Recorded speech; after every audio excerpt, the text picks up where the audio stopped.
And we're reconvening the public portion at 7:09 p.m. There will be some in-camera items later on at the end of the public meeting, but we'll go on to item 4. There are no presentations or recognitions tonight, and I believe we have no delegations. Item 6, we have no consent agenda tonight, which brings us to item 7, confirmation of minutes. 7.1, adoption of the June 3rd, 2020 public hearing minutes. And I think, Council, you have the latest information. I'm ready with a motion, Your Worship. Yes, Deborah? Thank you, Your Worship. I'm just letting you know that I've emailed copies and presented you a copy of a new copy of the public hearing minutes with the resolution numbers as amended. Perfect. Thank you, Deborah. And Councillor Sobel? So I would move the adoption of the June 3rd, 2020 public hearing minutes.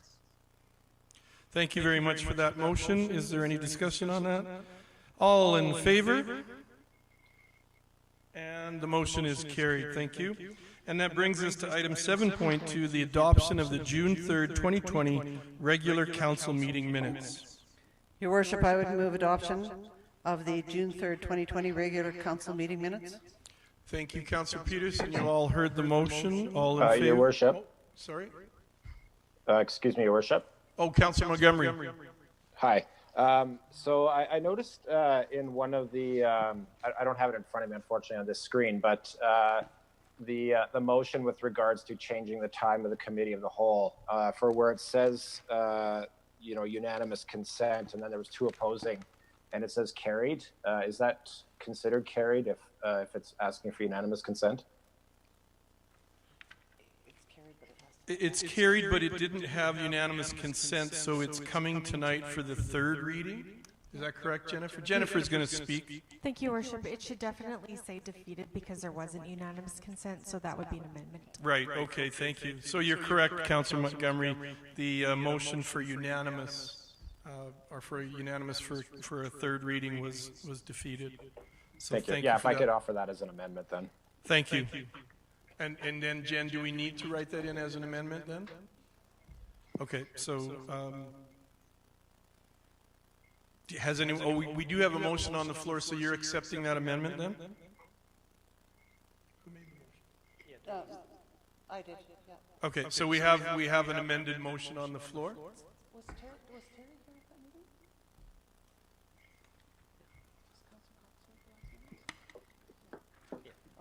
Yes, I will change my motion to amend the June 3rd, or to move the June 3rd, 2020 regular meeting minutes as amended. Thank you very much. We have a motion on the floor. All in favor? And that motion is carried. And thank you, Councillor Montgomery, for that find. Item 8 is tabled items, and we do not have any tabled items. Item 9, items, reports from administration. 9.1, National Indigenous Peoples Day, which was a handout to us as well this evening. And I believe Mark Pretzlaff is speaking to this tonight. Welcome, Mark. Thank you, Your Worship and Council. I'm here to speak regarding a proclamation for 2020 National Indigenous Peoples Day that is set for June 21st. In 1995, the Sacred Assembly of a National Conference of Indigenous and Non-Indigenous People called for a national holiday to celebrate the contributions of Indigenous people. The Royal Commission on Aboriginal People recommended the designation of a National First Peoples Day in 1995. On June 21st, 2017, the Prime Minister issued a statement announcing the intention to rename this day to National Indigenous Peoples Day. I'm not sure what discussion is needed from Council, but administration would like to support or would like to request that Council proclaim June 21st, 2020 as National Indigenous Peoples Day in Strathmore. Thank you very much for that, Mark. Councillor Peterson? Your Worship, give me great pleasure to move that Council proclaim June 21st, 2020 as National Indigenous Peoples Day in Strathmore, and in addition to that proclamation, that we would also do this in recognition of our Siksika neighbours and our solidarity with them. Thank you for that motion. Any discussion or comments on the motion? Seeing none, all in favor? And the motion is passed unanimously. Thank you, councillors, and thank you, Councillor Peterson, for the motion. That brings us to item 10, committee reports. 10.1, reports from reports from councillors from committees on which they sit. Councillor Peterson. I have a brief update on the Wheatland Housing Management Body. They have gone ahead, they have hired Mr. Douglas Gore of Transition Solutions, Inc. to prepare an RFP for an architect, and the purpose of this is not for the for only the first phase of conceptual planning. The Wheatland Housing Management Board has unanimously voted to set aside up to $350,000 to proceed with the project. The board is absolutely committed to going forward to seek out every option they can to forward the building of a lodge in this community, as we recognize that the major portion of the existing building was built in 1962. The COVID crisis has brought to mind all the greater needs of this, and so the board has moved to do that, and they've also undertaken a communications proposal that they're working on with Community Futures. They will be coming to the town to ask for assistance, I think, and ask for not so much assistance as in guidance as to some of the things that Legislative Services have done in terms of surveying in community. And they're looking to gather information from adults throughout Strathmore and in the county of Wheatland and all the communities that exist within that county. And so as nerve-wracking as it is, I'm very proud of this board with the passion that they've shown in doing everything they possibly can to move forward this initiative. And great thanks to new members on that board, Barry Neffen, Len Vormans, and all the rest of the board as well, who every one of them has taken on a role to work really, really hard to look at every single aspect of lodges. They've been going across the province, visiting existing lodges to look at what's out there. They're interviewing architects and builders and lodge managers, and also looking at new building concepts. And so it has been a new day, and one for which I'm really proud of what they're accomplishing on behalf of seniors in our community. That's all I have. Thank you, Your Worship. Thank you, Councillor Peterson. Any other reports from councillors? Seeing none, I believe we need a motion to accept the reports. Deputy Mayor Corbeil. I move we accept the reports for information. Thank you for that motion, Deputy Mayor Corbeil. You've all heard the motion. All in favor? And the motion is carried. That brings us to item 11. We have no items directly related to council that are on our agenda. Item 12, bylaws. 12.1, bylaw number 20-14, procedure bylaw amendment bylaw, which is found on page 16 of your package. And Jennifer, if I could ask a quick procedural question. We've had discussion as far as second reading, so I believe at this point there is no further discussion on this motion, correct? We just have the vote? Correct. Or we have a motion for third reading, sorry. Thank you very much for that clarification. Are all councillors aware of that then? Do we have that understanding? No further discussion on it? All right. I'm ready with the motion, Your Worship. Thank you very much. Councillor Sobel with your motion. I'd move that council give third and final reading to bylaw number 20-14, council procedure bylaw amendment bylaw. Thank you for that motion. You've all heard the motion. All in favor? And we have it. Any opposed? Did you have your hand? Oh, it's like, thank you. We have unanimous approval for that third and final reading, so the motion is carried. Thank you, councillors. I was a bit confused there. My apologies. And that brings us to 12.2, bylaw number 20-16. Bylaw title is Loan to Strathmore Overnight Shelter, and I believe Mr. Teedy is coming forward to speak on that issue. Welcome, Mel. Good evening. Good evening, and thank you, Your Worship. This bylaw is to provide working capital funding for the Strathmore overnight shelter for a short period of time. The shelter has obtained approval of grant funding that will take some time to receive and fund expenditures that need to be made in the interim, and that this bylaw would address that issue. Thank you very much. Any other comments, Mel, on that? No, that's all, Your Worship. Thank you. Thank you. So after this, the loan will be advertised after this first reading, and then will return for second and third reading. That is if the petition correct. is not received. Okay, thank you very much. So I think council is aware of the procedure. May I just ask a question, Your Worship? Yes, Councillor Peterson. On page, and I'm just speaking to this because Councillor Bauer, who is the council representative, isn't here. On the second page of the bylaw, and under number 3, it speaks that the town shall lend the funding interest-free, and I do know that the Strathmore Overnight Shelter has absolutely no desire to cause any cost to the community whatsoever. So they built in to once the money was once they received the working capital funding, they built in the interest at current government rates. And so if we could make that amendment to the bylaw to assure that that they would not cost anything to the community. So thank you, Councillor Peterson. So would your motion then have interest-free change to plus current interest? I guess it would just say at the whatever rate of interest, Mel. Yeah, with interest? Whatever. We're a little.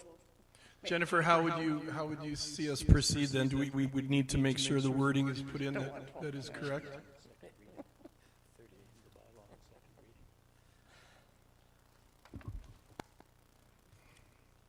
Your Worship, I just need one moment. Sure, thank you. For those of you at home, just to recap, the overnight shelter does want to pay the loan back with interest, so we're just trying to amend the wording in the bylaw that's being presented to reflect that. Take a moment just to Councillor speak to this. So Strathmore Overnight Shelter applied for a grant. In the midst of COVID, one of the issues with people that were underhoused or struggling with emergent housing, the shelter is only open at night, and there was nowhere for the people to go during the day. And in talking to emergency services and to Alberta Health, it was certainly seen as desirable to have somewhere for these people to be during the day so that they could work on finding secure housing, which they all do as part of this program. And so we were successful in getting the grant until to satisfy that need till the end of July, and then this is the grants that the government provide are reimbursable grants. So you have to pay the money up front, and then the money in about a 45-day period is reimbursed. So that's why it was very important to the shelter to want to make sure that there was no cost to the community or the town in this, and that they could still carry out their due diligence and do what they had promised to do under the grant and still meet their obligations to the town, and additionally that they maybe not have to, the town might not have to front the whole amount, or certainly not the whole amount right away. And so being able to have this is a huge boon, and everyone involved with that program in the community are very, very grateful for it. And there is some pretty stringent reporting at the end of this that we also have to do as well, and the town will make sure, or sorry, the overnight shelter will make sure that they provide proof of that grant to the town before any money is fronted for the capital, working capital. Thank you. Thank you for that clarification. Mr. Teedy. Yes, the amendment for number 3 would read as follows. The town shall lend $23,000 at an interest rate of CIBC prime interest rate to the Strathmore overnight shelter for the sole purpose of providing working capital for staffing of the shelter. So Thank you. And Jennifer, do you need to have that amendment read in full then? Or just have a motion to have first reading? as amended. First reading. Okay. I would move the council give first reading to bylaw number 20-16, loan to Strathmore overnight shelter. Thank you for the motion. You've all heard the motion. All in, Councillor Your Sobel? Worship, just one question to clarify, and I'm sure I know the answer to this, but just to clarify, because nowhere in this report does it say what the grant was, the amount of the grant. And I just want to confirm that it was... It's just slightly more than that. I think it was $23,345. Okay, thank you very much. That's Perfect. Thank you. So we have a motion on the floor for first reading of bylaw number 20-16. All in favor? And we're both in favor at home, so the motion is carried. Thank you very much, Mr. Teedy. Thank you. And thank you, Council. That brings us to urgent business, and we have none. Item 14 is questions between councillors and or council statements. Anything from any of the councillors tonight? Your Worship, I just have Councillor Sobel? one question for Councillor Peterson in regards to the wheatland housing project. I'm just wondering, I know you mentioned that they were researching other facilities, and of course, there are no facilities out there that were prepared for COVID.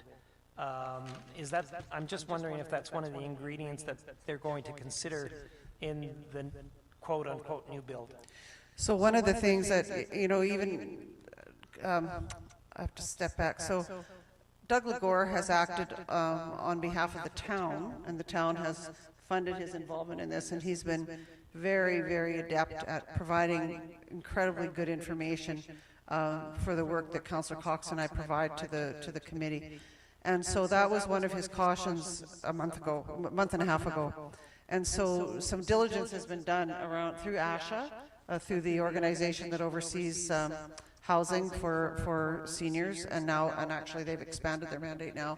And so they're looking at some of the proposals that provincial government have brought in, and some of the and certainly what COVID has taught people is that you know, buildings like Sagewood certainly have huge advantages because the newness of the building, the fact that they have much better controls over traffic, that they can have multiple dining rooms on multiple levels. So there's all kinds of those things that have been brought to the attention of both provincial and federal governments around those things. So those are all huge considerations. And so in terms of facility, they're seeing already changes to ongoing builds for that exact reason too. And we don't know legislation. I mean, we expect that there might be, but we don't know when it will be forthcoming. So. Thank you. And just as a follow-up comment to that, I just find it remarkable, and I'm so incredibly impressed and proud of our senior facilities in our municipality that have managed to date, and I emphasize the fact that it's to date, because this thing ain't over yet. But we are COVID-free in any of our senior housing, and it really is quite a remarkable success story. Thank you. Thank you, Councillor Sobel and Councillor Peterson. Anything at home from Deputy Corbeil or Councillor Montgomery? Seeing none, the only thing I would just say is, I think Council's all aware, but I thought if the public are at home watching, I was interviewed this morning for Global National News to talk about Strathmore and Siksika Nation's efforts to bring their residents and our governments closer together to find new ways to help them feel more safe and secure in our community. The interview talked about various initiatives that our two councils have made, working together in various subcommittees. The COVID-19 situation has kind of put that on hold for a little while, but we're hoping to have our meetings start up again in the near future, possibly in a place like this where we can have good physical distancing. And the interview is supposed to be on tomorrow's Global National, and they also interviewed Chief Ore Crowfoot, as well as Melody A. Youngman, the mother of the late Christian A. Youngman. So look for that, and hopefully everything turns out really well. And I believe there's nothing else there, so we have administrative inquiries on item 15. 15.1, administrative inquiry response regarding centralizing the booking system.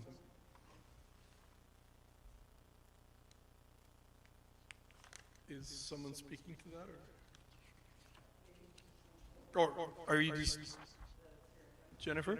Your Worship, the admin inquiries are there for council's consideration. If there's any questions, Perfect. Thank you. I got a little confused there. So we have these various administrative inquiry responses, one that deals with centralized booking, one that deals with joint use partnership agreements with Golden Hills School Division, Fire Department scheduling is the third one, and the fourth one is operating and capital reserves compared to budget. So, councillors, do you have any questions on any of those responses?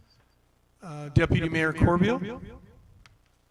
I do, thank you, Your Worship. I'm not sure if it was taken out of context or maybe I wasn't specific enough, especially in my centralized booking system one.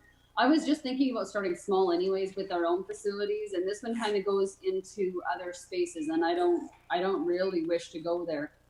I do agree with some of its benefits. I was just kind of curious about some of the challenges. I didn't know if one of the challenges might be because they were taking these other spaces and making us have more, like the one where it says increased level of administration, coordinate additional facilities. If we didn't do that, I wonder if that would be taken off. That was one of my questions. Mark, were you able to catch that? Your Worship, through the James? ask Councillor Corbeil to repeat the question. It was hard to hear her question, please. Did you hear that, Deputy Mayor Corbeil?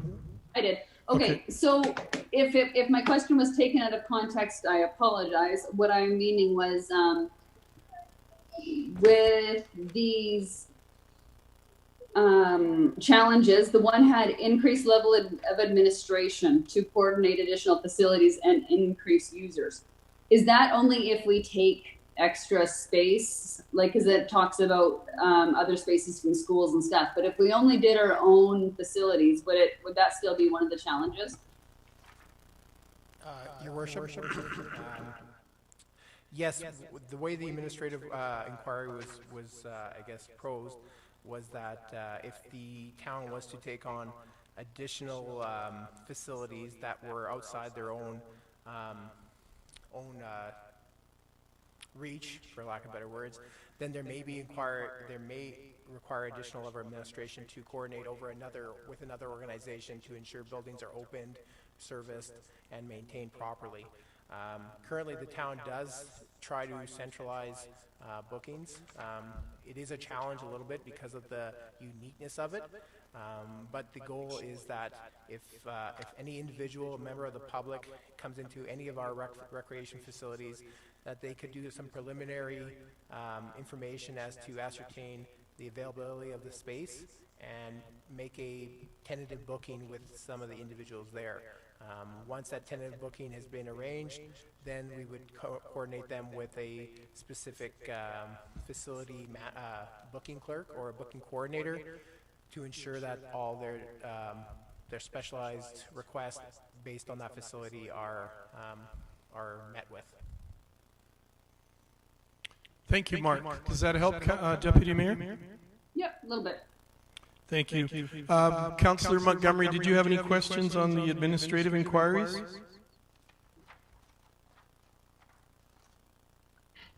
Not at this time, Your Worship. Thank you. Thank you very much. Any other councillors have questions? Nope, seeing none, that's it for those sections. And that brings us to a motion. We need a motion to go back in. Nope, sorry, Deborah?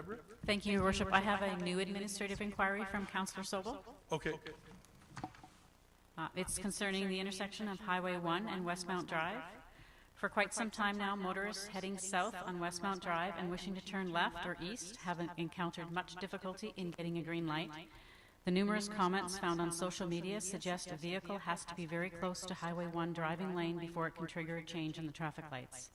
Not everyone knows this or is prepared to get that close to the highway, so they wait at the intersection or back up and head along the service road, or in a rather more daring action, simply wait for traffic to clear and then proceed through the red light. I am aware of many calls made to the town, to Volker Steven, and to Alberta Transportation in this regard, but the issue remains a concern. My request tonight is for the town to intervene with the proper authorities in an effort to resolve this issue once and for all. The second issue at this very intersection is the traffic that gets lined up while waiting for the green light to turn east. The intersection at Westmount going south has 3 lanes. The left for turning left, the middle to go straight, and the right turn lane. I have suggested before and once again request administration review this and consider the possible solution of having the middle lane act as both a left turn lane and in addition to a no turn lane. This would be in fact allow 2 left turning lanes to exist there and would certainly assist with removing some traffic out of the West Ridge intersection. Thank you. Thank you, and those are some very solid ideas for that intersection. It is one that backs up quite a bit. Thank you. So those are the last admin inquiries then? Thank you very much. So I'm looking for a motion to go back in camera. I so move that we go back in camera, Your Worship. You'll notice I didn't speak your motion. So we have a motion to go back in camera at 7:36. All in favor? And we are back in camera. Thank you to the public at home for watching.